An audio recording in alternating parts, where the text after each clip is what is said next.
আমাদের এখানে টোটাল 10 কেজির মতন মাংস আছে। আর তোমরা কিন্তু একদমই ভাববে না যে আমরা ডগিদের খাওয়াচ্ছি বলে একটু মরা, যেটাকে বলে মরা চিকেন, মানে মরা মুরগি আর কি, সেই ধরনের মাংস নিয়ে এসেছি বা কম দামের কিছু বা ওরমটা কিন্তু একদমই না। যেমন আমরা নিজেরা খাই বা একদম মানে যেটাকে সগুনা টাইপের মাংস বলে, এরকম একটা কিছু, তো সেই টাইপের কিন্তু মাংসই কিন্তু নিয়ে আসা হয়েছে। আর আমার মামার তো কোনো কথাই হবে না, এরকম কিছু যদি আমরা ভেবেও থাকি মামা পুরো গুলি করে খুলি উড়িয়ে দেবে। কারণ আমার মামা ডগিদেরকে খুব ভালোবাসে। তিনি বলে না, আমরা সবাই মানে যারা যারা আছি আমাদের টিমে সবাই আমরা ডগিদের ভালোবাসি বলে কিন্তু আমরা প্রোগ্রামের মধ্যে ডগি সেবাটা রেখেছি, শুধু কিন্তু মানব সেবা না। আর এখানে দেখো মা প্রথমে মাংস ধুচ্ছে, মামা আবার এসে ধুচ্ছে, মানে তার একবার ধোয়াতে হবে না, এক দুবার সে আবার ধুচ্ছে।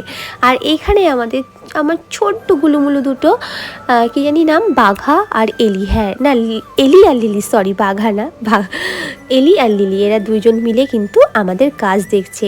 কারণ ওদেরই তো মানে বন্ধুদেরকে আজকে খেতে দেওয়া হবে। এখানে জলটা গরম করতে দিল।